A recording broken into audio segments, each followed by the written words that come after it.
மத்திய பாஜக அரசு கொண்டு வரவிருக்கிற வக்ஃபு சட்ட திருத்தத்தை கண்டித்து தமிழ்நாடு தௌஹீத் ஜமாத்தின் சார்பில் இம்மாபெரும் ஆர்ப்பாட்டத்தை நாங்கள் நடத்தி கொண்டிருக்கிறோம். வக்ஃபு சட்ட திருத்தம் என்பது அடிப்படையிலேயே நமது நாட்டின் அரசியலமைப்பு சட்ட விதிகளை மீறக்கூடியதாக இருக்கிறது. இந்த நாட்டில் சிறுபான்மையின மக்கள் தங்களுக்கென்றே உரிமைப்பட்ட சொத்துக்களை நிர்வகித்து கொள்ளக்கூடிய உரிமையை அரசியலமைப்பு சட்டம் உறுதி செய்கிறது. தங்களுக்கென்று பள்ளிவாசல்களை ஏற்படுத்தி கொள்ளலாம், கல்வி நிலையங்களை ஏற்படுத்தி கொள்ளலாம், நிலங்களை வைத்துக் கொள்ளலாம். அவற்றை அவர்களே நிர்வகித்துக் கொள்வதற்குண்டான உரிமையை அரசியல் சட்ட சாசனம் வழங்கியிருக்கின்ற பொழுது அப்பட்டமாக அதை மீறக்கூடிய வகையில் மத்திய பாஜக அரசு வக்ஃபு சட்ட திருத்தம் என்கிற பேரில் முஸ்லிம்களுக்கு வழங்கப்பட்டிருக்கிற நிர்வாக உரிமையை பறிக்கிறது. இந்த சட்ட திருத்தத்திலே அவர்கள் என்ன சொல்கிறார்கள்? வக்ஃபு வாரியத்தின் கீழாகத்தான் பள்ளிவாசல்கள் வருகிறது, வக்ஃபு வாரியத்தின் கீழாகத்தான் பல்வேறு வணக்க ஸ்தலங்கள், வழிபாட்டு தலங்கள் இருக்கிறது, மையவாடிகள் இருக்கிறது, மதரசாக்கள் இருக்கிறது. இவற்றையெல்லாம் மேலாண்மை செய்யக்கூடிய வக்ஃபு நிர்வாகத்தில் முஸ்லிம் அல்லாதவர்களை கட்டாயமாக உள்ளே திணிக்க பார்க்கிறார்கள் சட்ட திருத்தம் என்கிற பேரில். இது ஏற்புடையதால் மனசாட்சியை தொட்டு பார்த்தால் ஒவ்வொரு இந்த நாட்டில் வாழக்கூடிய ஒவ்வொரு மதத்தை சார்ந்தவர்களும் தத்தமது சொத்துக்களை அவரவர்களே நிர்வகித்துக் கொள்கிறார்கள். இப்போ கோயில் நிலங்கள் இருக்கிறது, அவற்றை இந்து மக்கள் நிர்வகித்துக் கொள்வார்கள். தேவாலயங்கள் இருக்கிறது, கிறிஸ்தவ மக்கள் நிர்வகித்துக் கொள்வார்கள். வழிபாட்டு தலங்களை முஸ்லிம்களாகி நாங்கள் நிர்வகித்துக் கொள்வோம். இதில் ஏன் நீங்கள் முஸ்லீம் அல்லாதவர்களை உள்ள நுழைக்கிறீங்க? இது போன்று இந்த நாட்டில் இப்படிப்பட்ட சட்ட திருத்தத்தை நாம் ஏற்றுக்கொள்வோமே ஆனால் அப்போ கோவில் நிர்வாகத்தில் முஸ்லீம்களை உள்ள நுழைச்சா அது ஏற்புடையதா? நாங்களே மறுப்போம், வேண்டாம்னு சொல்வோம்.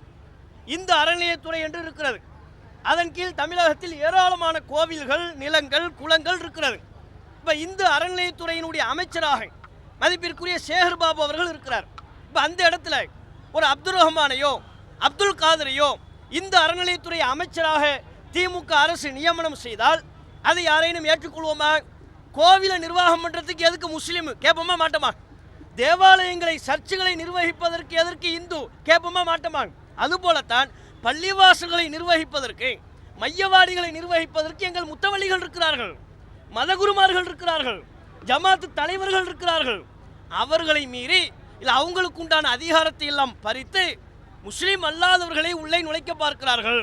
அப்படிப்பட்ட சட்ட திருத்தத்தை கொண்டு வருகிறார்கள். அது மட்டுமல்ல, இந்த வக்ஃபு சட்ட திருத்தம் என்பதே முஸ்லிம்களுக்கு சொந்தமான சொத்துக்களை பாதுகாப்பதற்குத்தான் என்று பச்சை பொய்யை சொல்கிறார்கள். பாதுகாப்பதற்கு என்றால் ஏற்கனவே உள்ள பழைய வக்ஃபு சட்டத்தில் பிரிவு 52A என்கிற ஒரு விதி இருந்தது. அந்த விதியை நீக்கியிருக்கிறார்கள். 52A விதி என்ன சொன்னது தெரியுமா? வக்ஃபு சொத்தை யாரேனும் அபகரிப்பு செய்துவிட்டால் அவர்களுக்கு 2 வருடம் சிறை தண்டனை என்று சொன்னது. இப்போ பாஜக அரசு அதை நீக்கியிருக்கிறாங்க. அப்படின்னா என்ன? 2 வருஷம் சிறை தண்டனையே இல்லை, ரத்து. இதுக்கு பேர் பாதுகாப்பா? பழைய சட்டத்திலே எங்களுக்கு பாதுகாப்பு இருக்கு, அவற்றை கொண்டே நாங்கள் எங்கள் சொத்துக்களை நிர்வகித்துக் கொள்வோம்.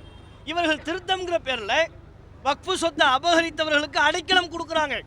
ஏன்னா இப்போ இது போன்ற சட்ட திருத்தங்களை செய்தால் மட்டும்தான் அம்பானி, அத்தானி வகைராக்களுக்கு நிலங்களை தாரை வார்த்து கொடுக்க முடியும்.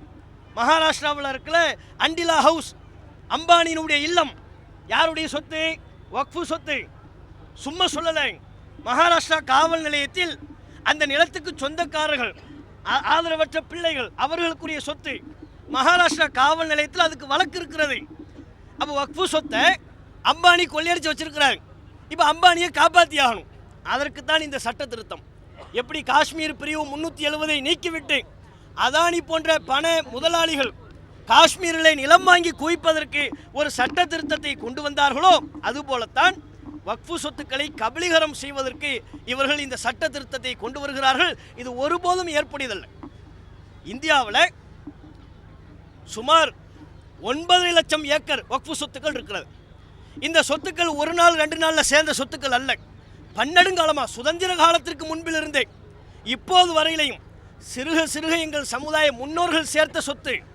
இஸ்லாத்தின் நல்லற பணிகளுக்காக, வழிபாட்டு தலங்களை எழுப்புவதற்காக, அறப்பணிகளை நிறைவேற்றுவதற்காக உருவாக்கப்பட்ட சொத்து. வக்ஃபுனாலே இறைவனுக்காக அர்ப்பணிக்கப்பட்டது. இறைவனுக்காக அர்ப்பணிக்கப்பட்ட சொத்துல மோடிக்கு என்ன வேலை? பாஜக அரசுக்கு என்ன வேலை? மீறி தலையிடுவதற்கு வந்தால் இந்த போராட்டம் எல்லாம் வெறும் ஆரம்பம்தான். இந்திய நாடே ஸ்தம்பிக்கிற அளவிற்கு உண்டான மிகப்பெரிய ஜனநாயக போராட்டங்களை இந்திய முஸ்லிம்கள் முன்னெடுப்பார்கள்.